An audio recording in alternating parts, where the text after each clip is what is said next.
तो बात की शुरुआत हम श्रवण जी आपसे ही करना चाहेंगे। आपको क्या लगता है कि क्या इतनी क्षमता है इंडिया अलायंस में इस कांग्रेस की इस बुरी हार के बाद बन पाएंगे, फिर से उठ के खड़ा हो पाएंगे कि लोगों को जुटा सकें?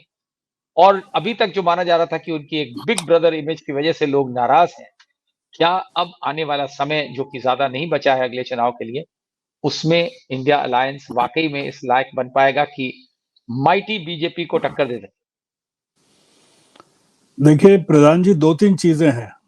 वो हम थोड़ा सा, आपने जो भूमिका इंडिया अलायंस के लिए बनाई है बहुत ही नेगेटिव और नकारात्मक बनाई है।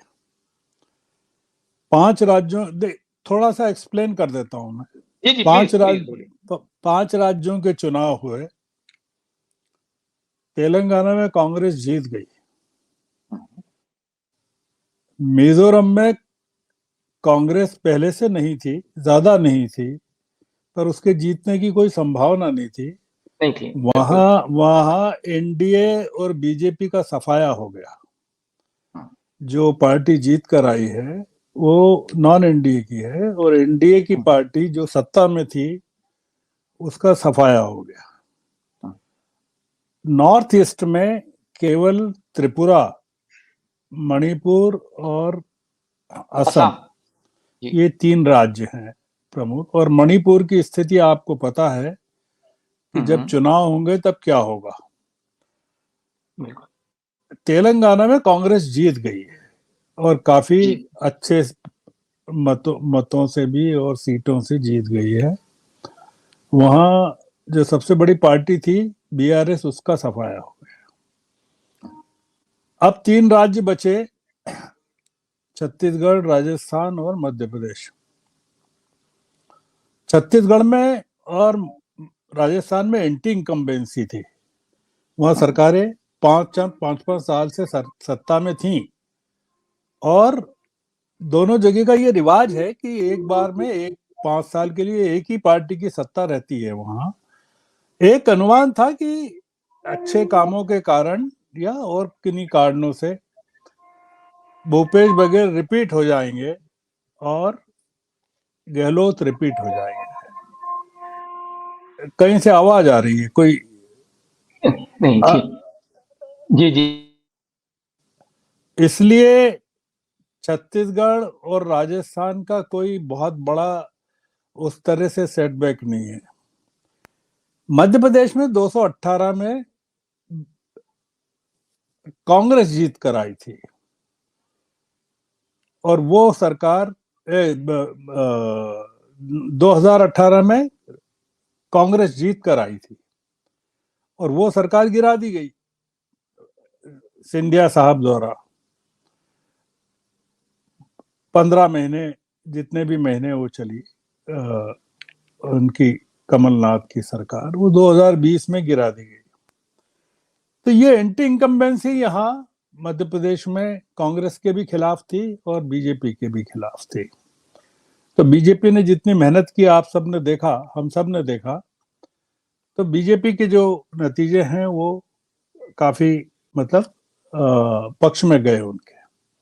मैं इन चुनाव को कोई कांग्रेस के खिलाफ ये इस तरह से नहीं देखता हूं, क्योंकि अगर देखता होता तो कांग्रेस को तेलंगाना में कोई जीत नहीं मिलती या इस तरह का समर्थन नहीं मिलता जिस तरह का मिला है। ये तो हुई पहली चीज। दूसरी चीज ये,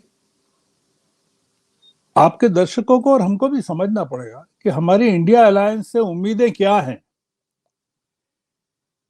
इंडिया अलायंस से सिर्फ 2 तरह की उम्मीदें हैं। एक तो उम्मीद ये है कि एक दूसरे के खिलाफ कैंडिडेट्स खड़े नहीं करें। एक दूसरे के खिलाफ का मतलब है कि जो जीती हुई सीटें हैं वो तो उन्हीं पार्टनर्स के पास रहेंगी। जो खाली सीटें हैं या बीजेपी की सीटें हैं वो उनके ऊपर एक के अलायंस के पार्टनर्स एक दूसरे के खिलाफ खड़ा नहीं करें। और जो यही बात अलायंस चल रही थी ना कि 1 on 1 बीजेपी के अगेंस्ट इंडिया अलायंस की तरफ से एक ही खड़ा होगा, ये जो एग्जैक्टली मैं आ रहा हूं, उसी पर आ रहा हूं। और अलायंस के पार्टनर भी एक दूसरे के खिलाफ कैंडिडेट खड़ा नहीं कर रहे। आप इसको मोटा मोटी मान के चल सकते हैं कि अलायंस के पार्टनर एक दूसरे के खिलाफ तो नहीं करेंगे।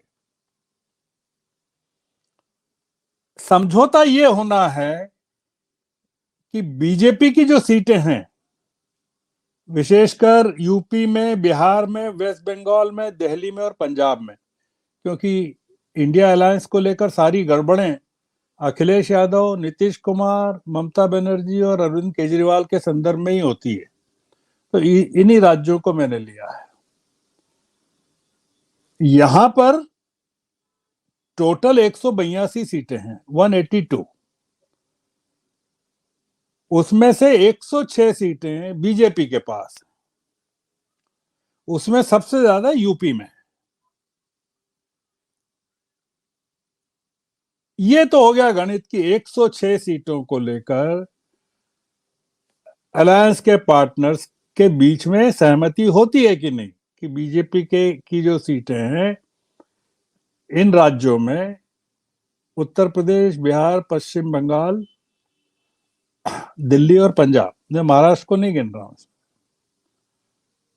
इसमें 106 सीटों पर अलायंस के पार्टनर भी खड़े होते हैं कि नहीं एक दूसरे के खिलाफ।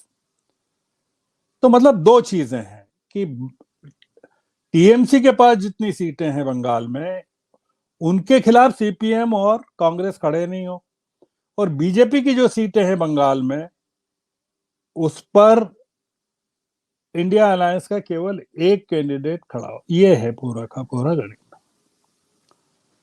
वैचारिक रूप से कोई मतभेद नहीं है कि बीजेपी को सत्ता से बाहर करना है।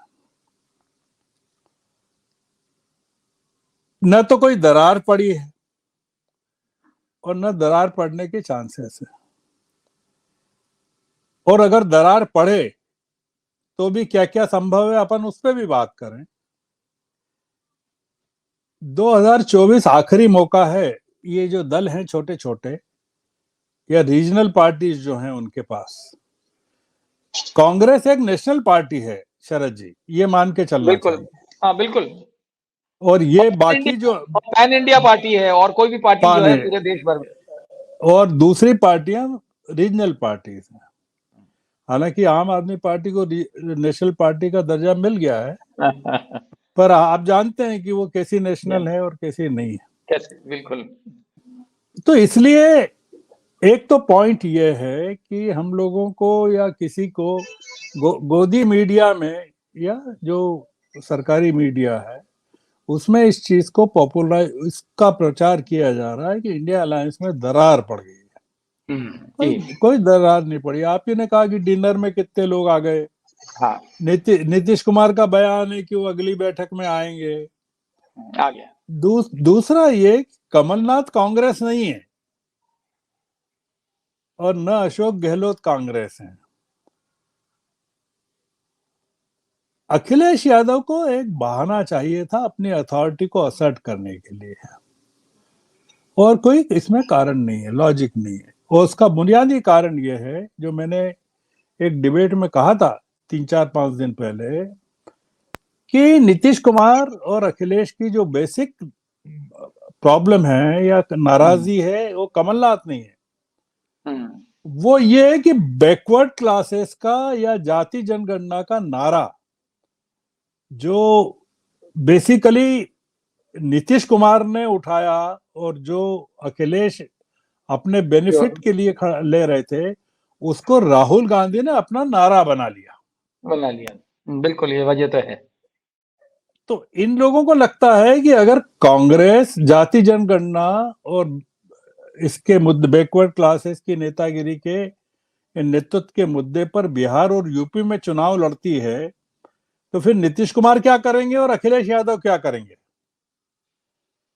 इन लोगों का सोच ये था कि कांग्रेस आएगी तो हमारे लिए हिंदू वोट ले आएगी और हम हमारे साथ जो बैकवर्ड दलित वोट है वो ले आएंगे, और कांग्रेस के पास जो मुस्लिम वोट गया है वो और हिंदू वोट है वो आ जाएगा।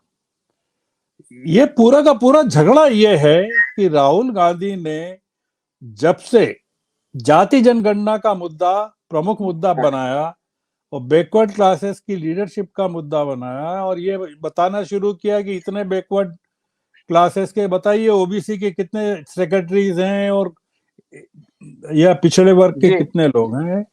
तब से ये लगा कि भाई ये जो रीजनल पार्टीज हैं प्रमुख बिहार की और उत्तर प्रदेश की, उनकी जमीन तो पूरी राहुल गांधी खिसका रहे हैं, तो इनके पास क्या बचेगा चुनाव लड़ने के लिए, किस नारे पर जाएंगे। और ये कांग्रेस को बड़ा भाई मानने को तैयार नहीं है।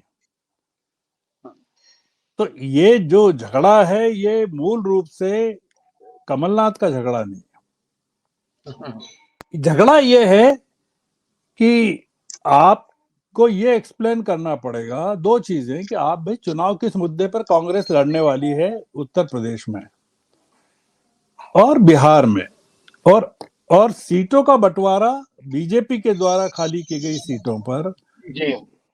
बंटवारा होता है। ये कुल मिलाकर झगड़ा ये ईगो का है और लीडरशिप का है। तो नीतीश कुमार बैकवर्ड क्लासेस के लीडर के रूप में जो एस्टेब्लिश हुए हैं जाति जनगणना के बाद, वो अपना अधिकार उसको कायम रखना। मैं कुल मिलाकर जो चीज समझा हूं वो ये, बाकी बीजेपी कोशिश करेगी, करना भी चाहिए। बीजेपी कांग्रेस को खत्म करने की कोशिश कर रही थी, नहीं कर पाई। हिमाचल में नहीं कर पाई, तेलंगाना में नहीं कर पाई, कर्नाटक में नहीं कर पाई। तो बीजेपी के लिए अब बहुत ज्यादा मुश्किल हो गया है कि वो कांग्रेस को खत्म करे।